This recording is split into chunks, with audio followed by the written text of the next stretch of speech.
چلیں بھائی 5 منٹ پہلے مجھے پرچیوں میں سوال دے دیا کریں، ٹھیک ہے؟ یعنی 11:10 پہ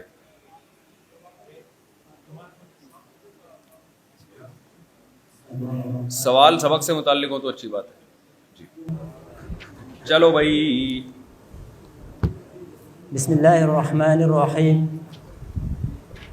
بسند متصل منا الى حدیث الامام نمبر ضرور البخاری، پڑھا کرو میرے بھائی، حدیث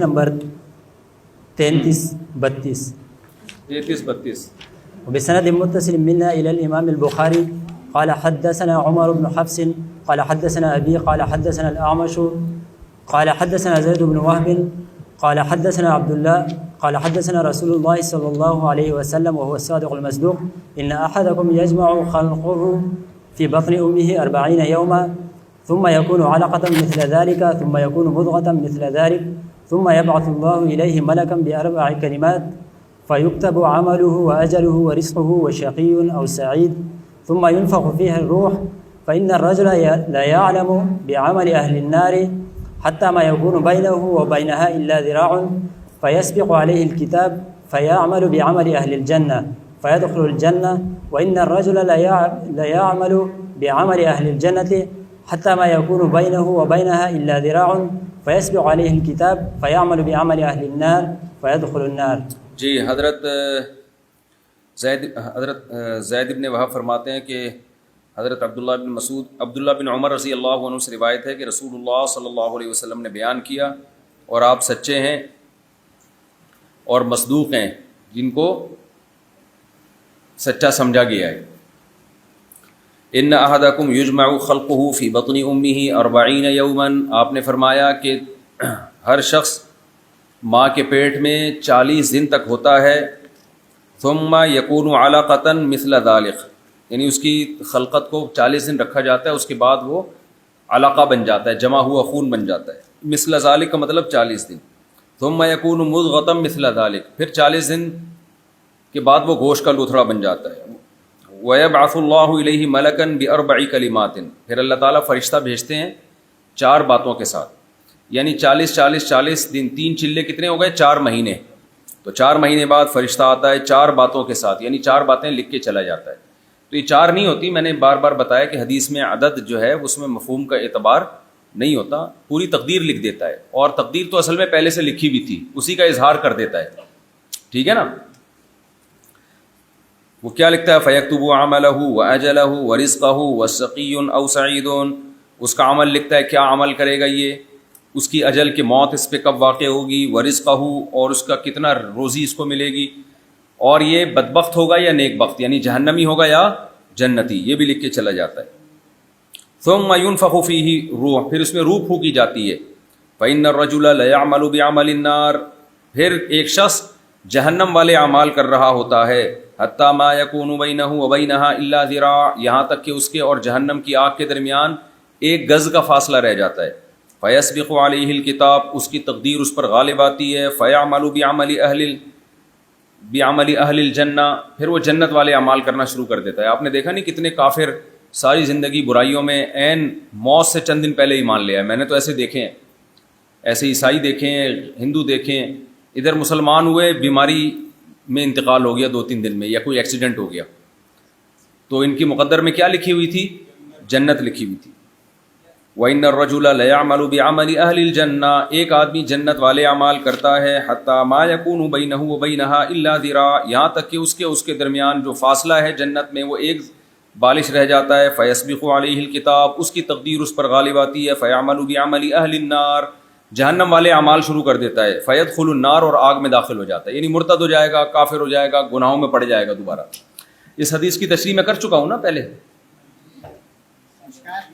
مشکات کے سبق میں بہت تفصیل سے اس کی بیان کی تھی۔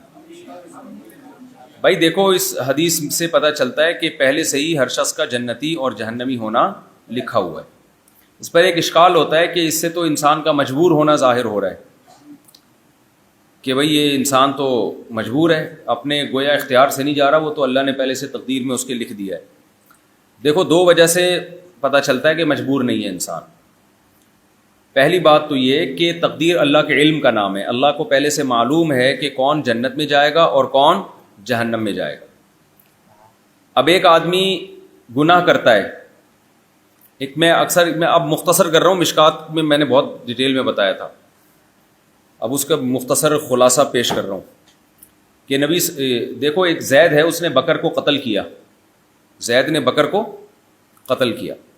اب ہم نے جا کے زید کو پکڑا اور زید کو کہا کہ تم نے بکر کو قتل کیا ہے، ہم تمہیں بھی قتل کریں گے اس برائی کے عوض میں.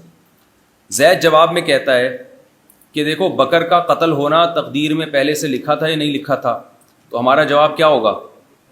لکھا تھا. زید کہتا ہے کہ بکر کی زندگی اتنے دن تھی جتنے دن میں وہ مرا ہے، اس سے زیادہ تو زندہ نہیں، ایک سیکنڈ بھی زندہ نہیں رہ سکتا تھا. زید کی اس بات کا ہمارے پاس کیا جواب ہے؟ بھائی بالکل ٹھیک کہا آپ نے. تو زید کہہ سکتا ہے پھر مجھے سزا کیوں دے رہے ہو، میں نے تو وہی کام کیا جو مقدر میں لکھا ہوا تھا. تو ہم زید کو کیا کہیں گے؟ بھائی یہ مقدر میں لکھا ہوا تھا، یہ تجھے جب تو بکر کو قتل کر رہا تھا اس وقت تجھے پتا تھا کہ یہ مقدر میں لکھا ہوا ہے؟ اس وقت تو نے اپنے اختیار سے یہ کام کیے، تو کام کرنے کے بعد پتا چلا ہے کہ لکھا ہوا تھا.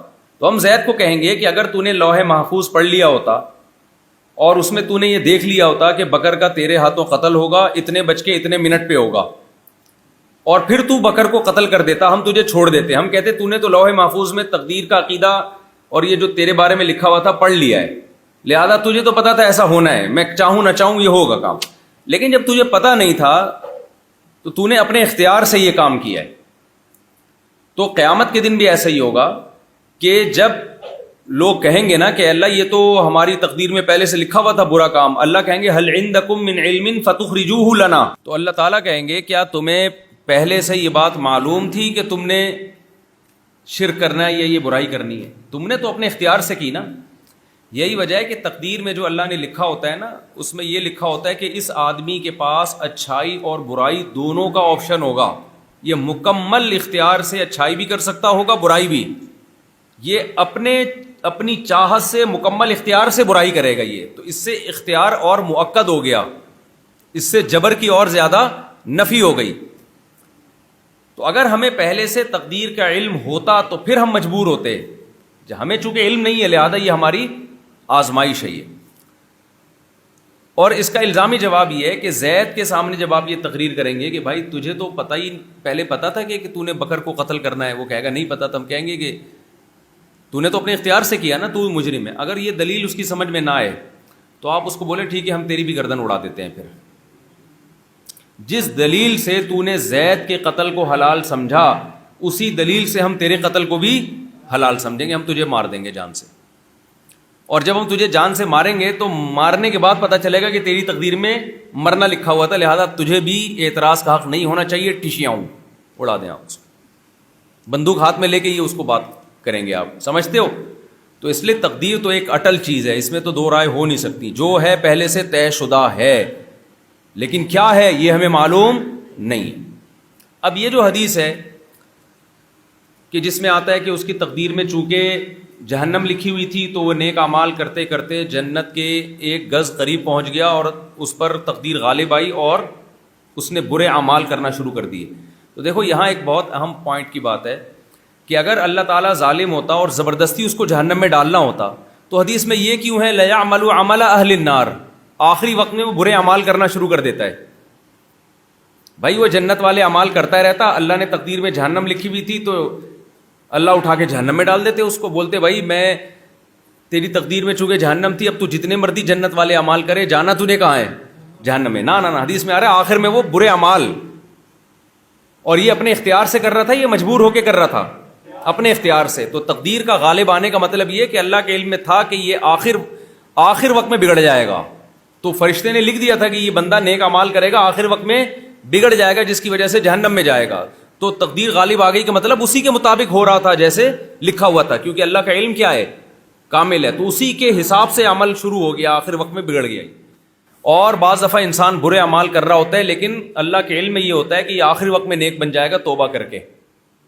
تو اب اللہ تعالیٰ نے پہلے سے لکھ دیا، فرشتے کے ذریعے لکھوا دیا کہ یہ جائے گا جنت میں، کیونکہ یہ آخر میں یعنی ایسے ہی نہیں چلا جائے گا کہ میں نے تقدیر میں لکھا ہے، جائے گا. اس کی ایک لاجک ہوگی، لاجک یہ کہ جتنا بھی برا ہے آخر عمر میں توبہ کر لے گا، یہ اور آپ کو پتہ ہے انما الاعمال بالخواتیم، اعمال کا مدار کس پر ہے؟ خاتمے پر ہے۔ اب یہاں ایک اور اشکال ہوتا ہے، اشکال یہ ہوتا ہے کہ اچھا بھائی اس کا مطلب یہ ہوا کہ پھر ہم بھی ایسے ہی کرتے ہیں، ہم برے اعمال کرتے رہتے ہیں، آخر میں ہم کیا کر لیں گے؟ توبہ کر کے نیک بن جائیں گے تاکہ ہم جنت میں چلے جائیں۔ تو دیکھیں حدیث میں جب بھی اس طرح کی کوئی بات آتی ہے نا، اس کا مطلب یہ نہیں ہوتا کہ سب کے ساتھ ایسا ہی ہوگا۔ یہ تو بعض لوگ ہیں جن کے ساتھ ایسا ہوگا کہ اچھے اعمال کرتے رہیں گے، آخر میں بگڑ جائیں گے، بعض ایسے ہیں کہ برے اعمال کرتے رہیں گے، آخر میں توبہ کر لیں گے، لیکن میجورٹی کے ساتھ ایسا نہیں ہوتا۔ میجورٹی کے ساتھ ایسا ہوتا ہے کہ شروع کی زندگی اچھی گزری ہو تو آخری بھی اچھی گزرتی ہے، شروع کی بری گزری ہو تو آخر کی بھی بری گزرتی ہے۔ اس کی سب سے بڑی دلیل مشاہدہ ہے، جو لوگ کافروں کے گھر میں پیدا ہوتے ہیں اور زندگی بھر انہوں نے کفر میں گزاری، ان میں کتنوں کو ایمان کی توفیق ملتی ہے؟ 100 میں 1% کو بھی نہیں ملتی، وہ کفر پہ ہی مرتے ہیں۔ ہاں 100 میں 1% ایسے ہوتے ہیں جو میں نے اپنی زندگی میں بھی دیکھ لیے، ایک عیسائی مسلمان ہوا، 1 ہفتے بعد انتقال ہو گیا اس کا، یعنی ساری زندگی وہ عیسائیت میں رہا اور آخر وقت میں اسلام میں داخل ہو گیا۔ ایسے بہت سارے واقعات ہیں صحابہ کے دور میں، لیکن بہت سارے کا مطلب ریشو ان کا بہت کم ہے۔ تو اس سے پتہ چلتا ہے زیادہ تر ایسا ہی ہوتا ہے کہ آپ نے جن اعمال میں زندگی گزاری، آپ کی موت بھی انہی اعمال میں ہوتی ہے، اور جن اعمال میں اگر آپ نے برائی میں زندگی گزاری تو موت بھی آپ کی بری ہوگی، اور اچھائی میں زندگی گزاری تو موت بھی آپ کی اچھی ہوگی۔ اب سوال پیدا ہوتا ہے کہ جب ایسا بہت کم ہوتا ہے، یہ بہت پوائنٹ کی بات ہے یہ جو میں ابھی بتانے لگا ہوں، سوال یہ پیدا ہوتا ہے کہ جب ایسا بہت کم ہوتا ہے کہ آپ کی زندگی اچھائی میں گزری ہو، اینڈ میں آپ برے اعمال کرنا شروع کر دیں، یا آپ کی زندگی برائی میں گزری ہو، اینڈ میں آپ اچھے اعمال کرنا شروع کر دیں، ایسے لوگوں کا ریشو بہت کم ہے، تو اس کو ہائی لائٹ کرنے کی ضرورت کیا ہے حدیث میں؟ بھائی بات وہ کی جاتی ہے جو عام طور پر ہو رہا ہے نا سوسائٹی میں، النادر کالمعدوم ہے نا۔ مثال کے طور پر دیکھو، میں ڈاکٹر ہوں، میرے پاس ایک پیشنٹ آیا، اس کا گلا خراب ہے، اس کی آنتوں میں زخم ہے یا کچھ بھی ہے، تو میں اس کو بتاتا ہوں چٹنی نہیں کھانا، یہ نہیں کھانا، وہ نہیں کھانا، کیونکہ زیادہ تر لوگوں کا جب پیٹ خراب ہوتا ہے تو چٹنی نقصان دیتی ہے، ٹھنڈا پانی گلے کو نقصان دیتا ہے، یہی ہوتا ہے نا۔ لیکن میں اس کو واقعات سنا رہا ہوں کہ آپ کا گلا خراب ہے، میرے پاس ایک پیشنٹ آیا تھا، اس کا گلا خراب تھا، اس نے اچار کھایا تھا، پھر بھی ٹھیک ہو گیا اس کا گلا، بجائے مزید خراب ہونے کے۔ اس نے کولڈ ڈرنک پی، بجائے مزید خراب ہونے کے ٹھیک ہو گیا۔ تو ہو جاتا ہے، ہزاروں میں 1-2 لوگ ایسے بھی ہوتے ہیں بد پرہیزی کے باوجود ٹھیک ہو جاتے ہیں۔ اب وہ مریض جا کے بد پرہیزی شروع کر دے، اس کا گلا اور خراب ہو گیا۔ وہ آیا میرے پاس کہ ڈاکٹر صاحب آپ نے واقعہ سنایا تھا کہ فلاں آدمی نے اچار کھا کے گلا پھر بھی ٹھیک ہو گیا اس کا، تو میں نے تو اچار کھایا، مجھے تو ٹی بی ہو گئی ہے۔ تو ڈاکٹر جواب میں یہ کہے کہ بھائی وہ تو بہت کم لوگوں کے ساتھ ایسا ہوتا ہے، میجورٹی کے ساتھ ایسا نہیں ہوتا۔ تو مریض کیا کہے گا، جب کم لوگوں کے ساتھ ہوتا ہے تو مجھے وہ واقعہ سناؤ نا جو زیادہ تر لوگوں کے ساتھ ہوتے ہیں، مجھے وہ والے واقعات کیوں سنا رہے ہو؟ اس سے تو آپ ڈی موٹیویٹ کر رہے ہو مجھے پرہیز کے معاملے میں۔ تو یہاں بھی اشکال ہوتا ہے کہ جب میجورٹی کے ساتھ یہ ہوتا ہے کہ نیک عمل جو شروع میں کر رہا ہو آخر میں بھی نیکی کرتا ہے، جو برے کر رہا ہو آخر میں بھی برے کرتا ہے، تو سید الانبیاء صلی اللہ علیہ وسلم ان لوگوں کی مثال کیوں دے رہے ہیں جو بہت تھوڑے ہیں سوسائٹی میں، جو شروع میں نیک ہوتے ہیں آخر میں بگڑتے ہیں، شروع میں برے ہوتے ہیں آخر میں سدھر جاتے ہیں؟ تو اس کا جواب یہ ہے، اصل میں یہاں یہ جو احادیث ہے نا، ان کا بنیادی مقصد کیا ہو، یہ جو اس طرح کی جتنی بھی احادیث ہوتی ہیں ان کا بنیادی مقصد یہ ہوتا ہے کہ الایمان بین الخوف والرجاء، یہ جو اسلام کا فلسفہ ہے نا کہ ایمان خوف اور امید کے درمیان میں ہے، یہ کیفیت مومنین میں پیدا کرنا کہ نیک آدمی پر امید غالب نہ ہو جائے اور برے آدمی پر خوف اتنا غالب نہ ہو جائے کہ امید کی کرن ہی ختم ہو جائے۔ دیکھو بھائی شریعت کا مقصد کیا ہے، ہم سب کو نیک بنانا نا، یہ مقصد ہے نا۔ تو نیک بنانے کا طریقہ نیک آدمی کے لیے الگ ہوتا ہے، برے آدمی کے لیے الگ ہوتا ہے۔ نیک آدمی کو خطرہ یہ ہوتا ہے کہ اترانا شروع کر دے اپنی نیکیوں پہ، تکبر پیدا ہو جائے اس کے اندر۔ بھائی ایک آدمی پہلے سے برائیوں سے بچ رہا ہے، نماز پڑھتا ہے، زکوٰۃ دیتا ہے، ماں باپ کی خدمت کرتا ہے، اسی میں کنٹینیو وہ لگ گیا۔ اب اس کے بگڑنے کا خطرہ یہ نہیں ہے کہ نماز چھوڑ دے گا، اب اس کے بگڑنے کا خطرہ یہ کہ اس میں تکبر پیدا ہو جائے گا، یہ اپنے آپ کو پکا ڈھکا جنتی سمجھنا شروع کر دے گا۔ یہی خطرہ ہے نا اس میں، تبھی نیک لوگوں کی بیماری تکبر ہے، نیک ہونے کا احساس ان کو فرعون بنا دیتا ہے۔ اور برے آدمی کا فالٹ کیا ہے؟ وہ برائیاں کرتے کرتے مایوس ہو جاتا ہے، وہ سمجھتا ہے ہم تو اب ہیں ہی برے، ہم نیک ہو ہی نہیں سکتے، یہ نیک بننا ہم لوگوں کا کام نہیں ہے، لہذا وہ جہنم پہ کمپرومائز کر لیتے ہیں، ان میں خوف کا غلبہ ہو جاتا ہے، وہ کہتے ہیں اب ہم نیک بن ہی نہیں سکتے، ان میں جہنم کا یعنی امید کی جو کرن ہے نا جنت میں جانے کی، وہ ختم ہو جاتی ہے۔ تو شریعت کا مقصد ایسے لوگوں کو جو گناہ گار ہیں ان کو امید دلانا کہ بھائی امید کا دامن ہاتھ سے مت چھوڑو، جب توبہ کا دل چاہے نا توبہ فوراً کر لو۔ بعض دفعہ ایسے بھی ہوتا ہے کہ ایک آدمی 100 انسانوں کو قتل کر بیٹھتا ہے، اتنا بڑا مجرم ہوتا ہے، تو اللہ اس کو بھی مایوس نہیں کر رہے، عین وقت پہ وہ توبہ کر لیتا ہے موت سے پہلے پہلے۔ تو ابھی تو تم مرے نہیں ہو، ابھی ٹائم ہے توبہ کا، ابھی کر لو، ہو سکتا ہے تمہاری تقدیر میں کیا لکھی ہوئی ہو؟ جنت۔ اپنے اعمال کو دیکھ کے یہ مت سمجھو کہ میں پکا جہنمی ہی ہوں، بعض دفعہ فرشتے نے جنتی لکھا ہوا ہوتا ہے، برے لوگوں کے بارے میں تو ہو سکتا ہے تمہارے بارے میں جنتی لکھا ہوا ہو، تو عین ممکن ہے تم نیک اعمال شروع کر دو، تو بسم اللہ کرو، شاباش، کوشش کرو نیک اعمال کی۔ نہیں آئی بات سمجھ میں؟ اور اچھا اس گھمنڈ میں آ جاتا ہے کہ میں تو اب پکا ڈھکا جنتی ہوں، تو اس کو ڈرایا جا رہا ہے کہ اس اچھائی پر موت تک رہنا ہے، کیونکہ بعض اچھے ہوتے ہوتے اینڈ میں آگے بگڑ جاتے ہیں، اینڈ میں برے اعمال شروع کر دیتے ہیں۔ تو ایسا نہ ہو کہ تم برائی شروع کر دو یہ سوچ کے کہ میں تو اب جنتی ہوں، اب مجھے مزید نیک اعمال کی ضرورت نہیں ہے۔ بھائی ایمان کو آخری دم تک بچانے کی کوشش کرنی ہے، سمجھتے ہو؟ نیک اعمال اور ایمان پر آخری دم تک قائم رہنا ہے، تبھی تو تبلیغ میں ایک جملہ کہا جاتا ہے نا، کرتے کرتے ڈرنا ہے اور ڈرتے ڈرتے کرنا ہے۔ نیک اعمال کو، اچھے اعمال کو ڈرتے ڈرتے کرنا ہے کہ توفیق کہیں چھن نہ جائے، اور کرتے کرتے بھی کیا کرنا ہے؟ ڈرنا ہے۔ تو یہ فلسفہ دماغ میں بٹھانا ہے اہل اسلام کے، کہ آپ اس خوش فہمی میں نہ رہیں کہ میں بہت نیک ہوں تو اب میں تو فلانا ہوں، بزرگ ہوں، یہ ہوں۔ بھائی ہر وقت آپ کے ایمان پہ شیطان حملہ کرنے کی کوشش میں لگا رہے گا، تو کبھی گھمنڈ میں نہیں آنا، اللہ سے ہر وقت عافیت مانگنی ہے، توبہ استغفار میں لگا رہنا ہے۔ چلو بھائی، حدیث نمبر 33 وبه قال حدثنا ابو النعمان قال حدثنا حماد بن زيد عن عبيد الله بن ابي بكر بن انس عن انس بن مالك رضي الله عنه عن النبي صلى الله عليه وسلم قال ان الله وكل في الرحم ملكا فيقول يا رب نطفة، يا رب علقة، يا رب مضغة، فإذا أراد أن يخلقها قال يا رب اذکر او انثى۔ فرشتہ بار بار پوچھتا ہے اللہ اب یہ نطفہ بنا دیا ہے، اللہ اب اس کو مضغہ بنا دیا ہے، اللہ اس کو علقہ بنا دیا، پھر مضغہ بنا دیا، پھر فرشتہ پوچھتا ہے کہ اس کو لڑکا بنانا ہے کہ لڑکی بنانا ہے۔ یہاں ایک اشکال ہوتا ہے کہ لڑکا اور لڑکی کا فیصلہ تو پہلے ہو چکا ہوتا ہے نا بھائی، یہ تو ایکس اور وائی کا جب ملاپ ہوتا ہے تو لڑکا ہی بنتا ہے، تو یہ تو پہلے دن سے طے ہو جاتا ہے کہ اس بچے نے لڑکا بننا ہے کہ لڑکی بننا ہے، تو فرشتہ بعد میں پوچھ رہا ہے کہ کیا بنانا ہے اس کو۔ تو دیکھو فرشتہ بناتا کچھ بھی نہیں ہے، فرشتہ صرف اظہار کرتا ہے۔ اور یہ احادیث سے، قرآن سے پتہ چلتا ہے کہ تقدیر تو بہت پہلے سے لکھی جا چکی ہے، تو بہت پہلے سے اللہ فیصلہ کر چکا ہوتا ہے کہ یہ لڑکا ہے یا لڑکی ہے۔ تو جب ہزاروں سال پہلے فیصلہ ہو چکا تھا، تو جب حمل ٹھہرتا ہے تو اس وقت بھی فیصلہ ہو چکا ہوتا ہے۔ تو یہ جو فرشتہ بعد میں اللہ سے پوچھتا ہے نا ذکر او انثى، یا تو وہ اپنی معلومات کے لیے، کیونکہ فرشتے کو پتہ نہیں ہے، تو اللہ تعالیٰ اسی حساب سے بتا دیتے ہیں کہ جو پہلے دن اللہ فیصلہ کر چکے ہوتے ہیں، فرشتے کو بتا دیتے ہیں اس میں کون سی علامات ظاہر ہوں گی، لڑکے والی، تو فرشتہ اس کو میں لڑکے والی علامات ظاہر کر دیتا ہے۔ تو فرشتہ ایک ذریعہ اور سبب بنتا ہے، ورنہ حقیقت میں یہ سب پہلے سے ہو چکا ہوتا ہے۔ سمجھتے ہو؟ چلے بھائی، یا رب شقی۔ اب دیکھو یہاں بھی یہ فرشتہ پوچھتا ہے اللہ اس کو بدبخت بنانا ہے یا نیک بخت بنانا ہے، یہ جہنمی بنانا ہے جنتی بنانا ہے، تو حالانکہ وہ فیصلہ بھی پہلے ہو چکا ہے، تو یہ صرف فرشتہ اپنی معلومات کے لیے۔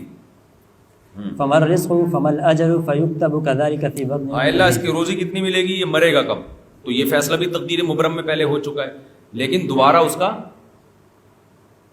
اظہار کیا جاتا ہے، دوبارہ اس کو اثر نو لکھا جاتا ہے، اس لکھنے کو تعبیر کیا جا رہا ہے۔ اس کی مثال ایسے جیسے لیلۃ القدر میں قرآن کہتا ہے نا کہ 1 سال کے فیصلے ہوتے ہیں، حدیث میں آتا ہے بھائی لیلۃ القدر کی رات میں اگلی لیلۃ القدر تک کے فیصلے ہوتے ہیں نا، کون مرے گا، کون جیے گا، کس کا کتنا رزق ہوگا۔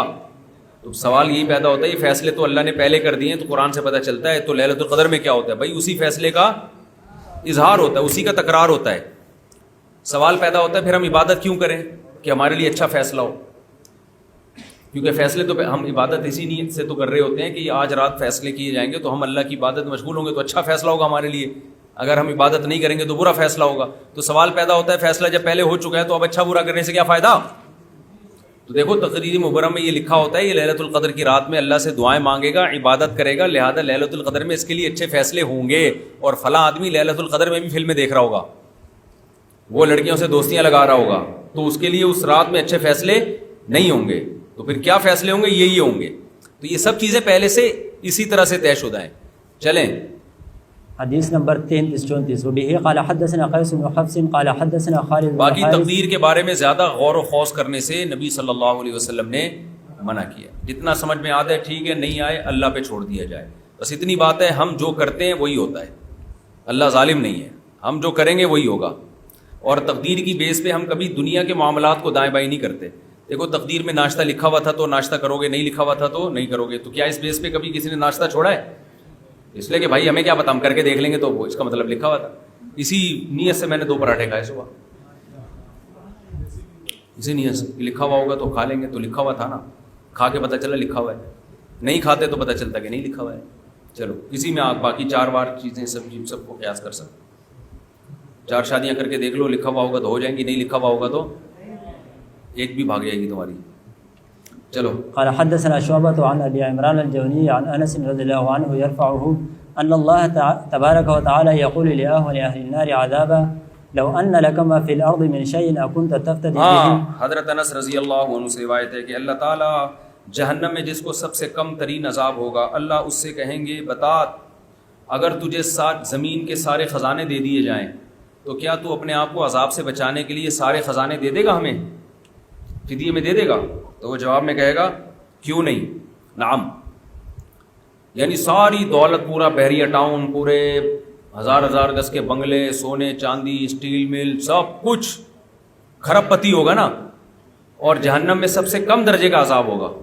اس کم درجے کے عذاب کو بھی اس کے مقابلے میں بہت زیادہ سمجھے گا دنیا کے مال و دولت. تو وہ کہے گا اللہ ساری دولت میرے پاس ہوتی وہ دے دیتا. تو آگے اللہ جواب میں کیا کہیں گے؟ قال نعم فقال فقد سألتك ما هو أهون من هذا وأنت في صلب آدم. ہاں, اللہ کہیں گے کہ نالائق, میں نے دنیا میں تجھ سے بہت کم کا مطالبہ کیا تھا اور اس عذاب سے تجھے بچا لیتا میں. اب تو ساری دولت دینے کے لیے تیار ہے. اس کی مثال ایسے جیسے 1 کروڑ بہت قیمتی چیز ہو, آپ اس کو کوڑیوں کے دام بیچ رہے ہو اور اگلا بے وقوف نہ خرید رہا ہو, اور آپ کہیں بھائی یہ پیکج 1 ہفتے کے لیے ہے, یہ 1 ہفتے کے بعد اس کی قیمت کروڑوں روپے لگ گئی. اب بندہ 1 کروڑ آپ نے قیمت لگائی, وہ 2 کروڑ لے کر آ رہا ہے, اور آپ کہیں نہیں دوں گا. آپ کہیں میں تو چند ٹکوں میں تجھے بیچ رہا تھا, 1 ہفتے کا پیکج تھا, تو نے میری بات کو مذاق سمجھا. تو ایسے حسرت ہوگی نا سامنے والے کو. تو قیامت کے دن بھی ایسے ہی حسرت ہوگی.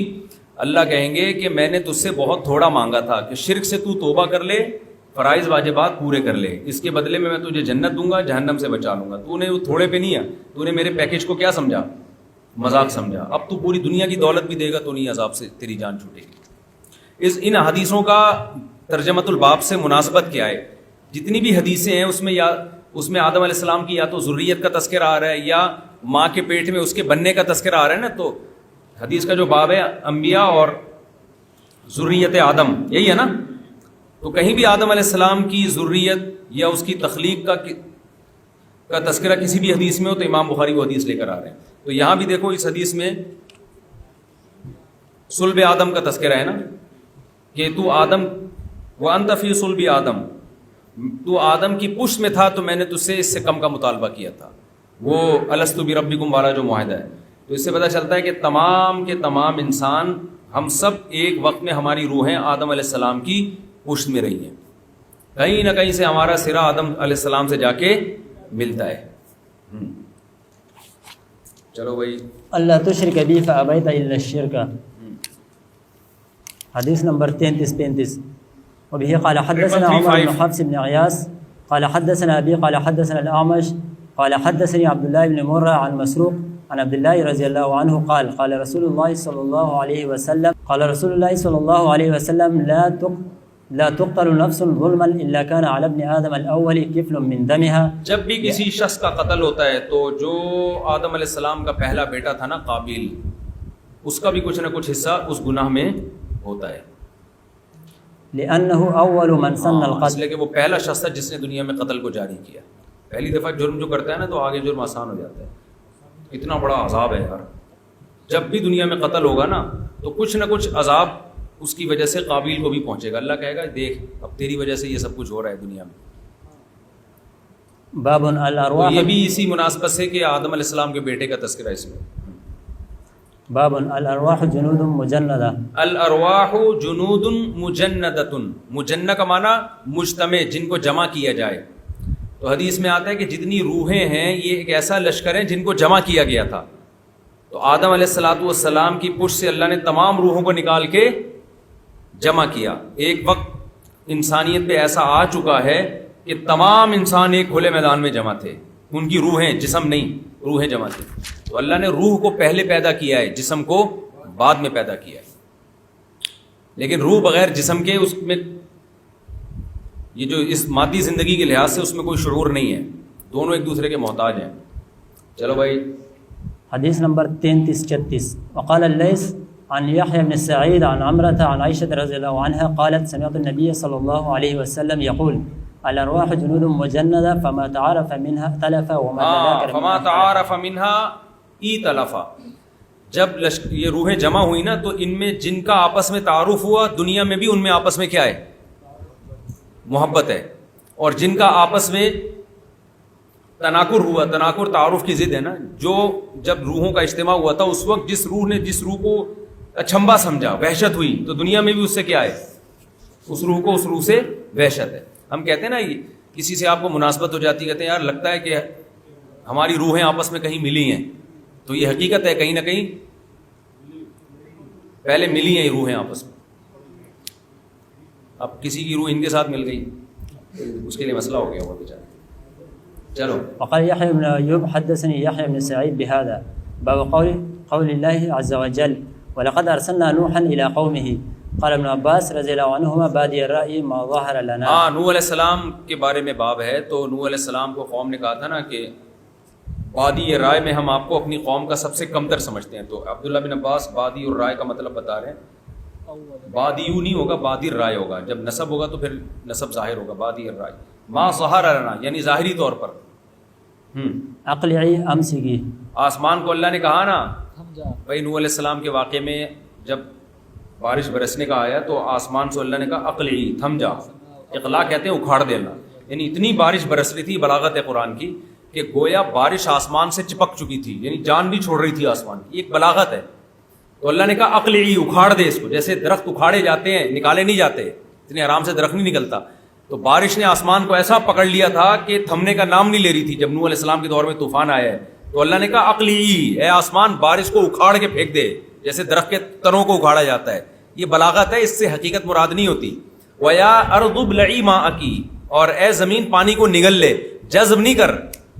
اس لیے کہ اتنا پانی ہے کہ جذب کرے تو صدیاں بیت جائیں گی، پانی ختم نہیں ہوگا. نگلنا شروع کر، گھوٹ، جیسے ہم نگلتے ہیں نا کسی چیز کو. چلو. وفارت النور نبع الماء وقال عکرمۃ وجه الارض. سارے عجیب عجیب سے پاگل اس جماعت میں کیوں ہیں؟ چلیں. وفارت النور نبع الماء وقال عکرمۃ وجه الارض. خود بول رہا ہے، اس کو خود بھی سمجھ میں نہیں آ رہا کیا بول رہا ہوں. اس کو یہ لالی پاپ نہیں ہے جو مائک کو آپ نے منہ پہ بالکل اس میں میٹھا لگا ہوا ہے کیا؟ کچھ تھوڑا سا منہ سے تھوڑا سا دور رکھو.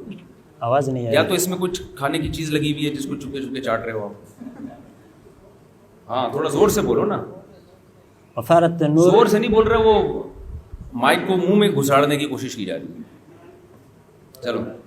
نبع الماء وقال عکرمۃ وجه الارض وقال مجاہد جودی الجودی. یہ جزیرہ ہے جبل بالجزیرہ، جو جہاں نوح علیہ السلام کی کشتی آ کے ٹھہری تھی. کہتے ہیں دجلہ اور فرات کے درمیان ایک جزیرہ ہے. دجلہ اور فرات کے درمیان وہاں نوح علیہ السلام کی کشتی ٹھہری تھی. داب یہ بھی استعمال ہوا ہے سورہ ہود میں، حال کو کہتے ہیں. ان ارسلنا نوحا الى قومه الى اخر السورہ. بعض نسخوں میں پوری الى آخر سورت تک ہے. چلیں. حدیث نمبر 33-37. وبه قال حدثنا عبدان اخبرنا عبد الله بن قال اخبرنا عبد الله قال اخبرنا عبد الله عن يونس عن الزهري قال سالم وقال ابن عمر رضي الله عنهما قام رسول الله صلى الله عليه وسلم في الناس فاثنى على الله بما هو اهله ثم ذكر الدجال فقال اني لانذركموه وما من نبي الا انذر قومه لقد انذر نوح قومه ولكني اقول لكم فيه قولا لم يقله نبي لقومه تعلمون أنه أعور وأن الله ليس بأعور.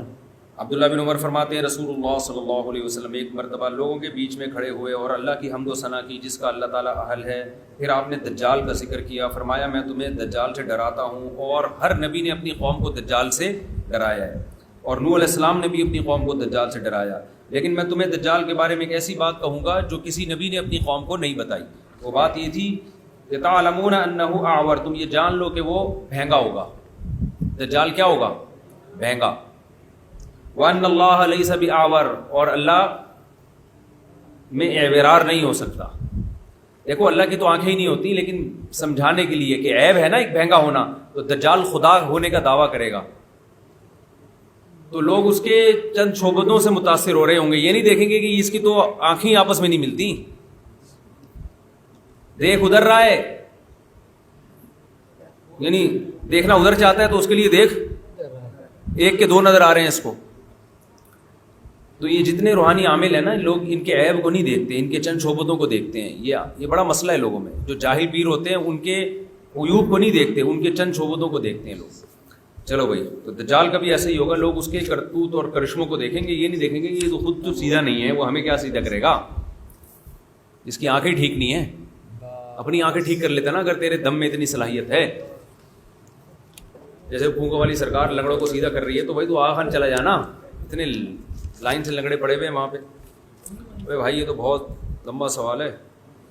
استاد جی آپ نے فرمایا تھا ہم سب تخصص افتاح میں داخلہ لیں، لیکن جامعہ میں تو صرف چند طلبہ کو داخلہ ملتا ہے، تو نارمل یہ کمزور طلبہ کہاں جائیں؟ تو بھائی کمزوری دور کرو، اپنی صحیح طرح سے پڑھو، کمزوری دور کرو نا. ایک آدمی کہہ رہا ہے مجھے پائلٹ بننے کا شوق ہے، تو آپ کہیں پائلٹوں میں تو صحت مند لوگوں کو پائلٹ بنتا ہے، تو آپ صحت مند ورزش شروع کر دو. تو آپ تخصص کے لیے ابھی سے تیاری کرو نا. جو عالم مفتی نہیں بنتا نا وہ علم مزیدار نہیں ہوتا. اس کا مسائل بتانے میں ڈنڈی مار جاتا ہے بیچارے کو، پتہ ہی نہیں ہوتا. اور جب آپ اپنے اپنے علاقوں میں فارغ ہو کے جاؤ گے، سب سے زیادہ لوگ آپ سے مسائل پوچھیں گے. لوگوں کی سب سے زیادہ ضرورت کیا ہے؟ روزانہ نکاح طلاق کے مسائل، وراثت کے مسائل، کاروباری مسائل، عبادت کے مسائل، حج کے مسائل، وضو کے مسائل. یہ اتنا زیادہ آپ کے پاس رش ہوگا کہ آپ کی سوچ سے بھی زیادہ. تو اس لیے دورے کے بعد تخصص لازمی کریں.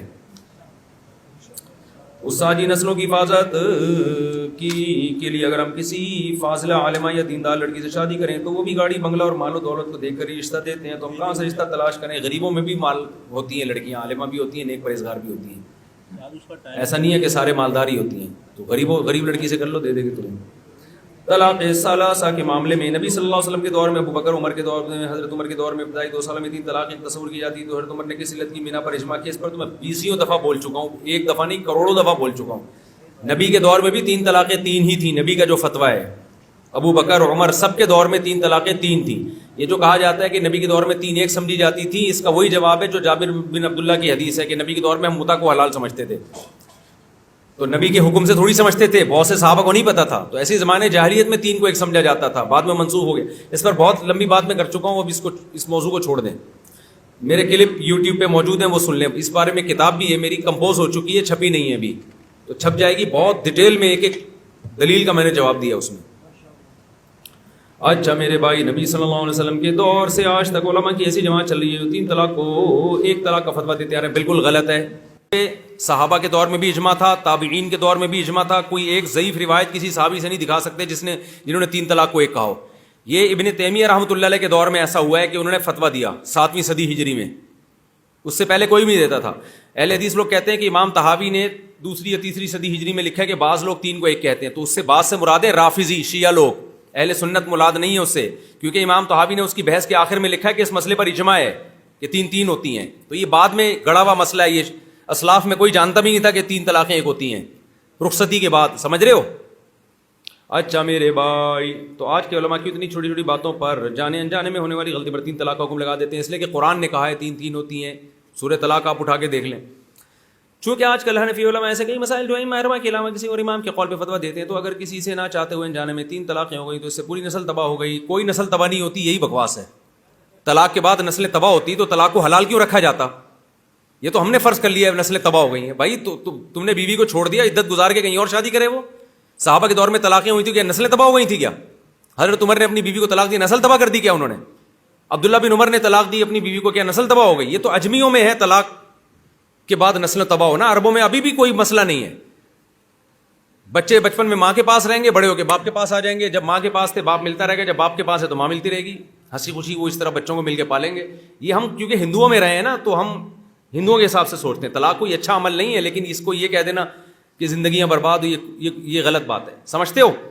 اب جو برباد ہو رہی ہے عورت کی زندگی, وہ اسلام کی وجہ سے نہیں ہو رہی. ہم نے کلچر ہندوؤں کا فالو کیا ہوا ہے, تعدد زوجات کا رواج نہیں ہے, اس وجہ سے زندگی تباہ ہو رہی ہے. تو اس میں مذاہب اربع اور قرآن اور حدیث کی جو نصوص ہیں ان کو چھوڑا نہیں جا سکتا.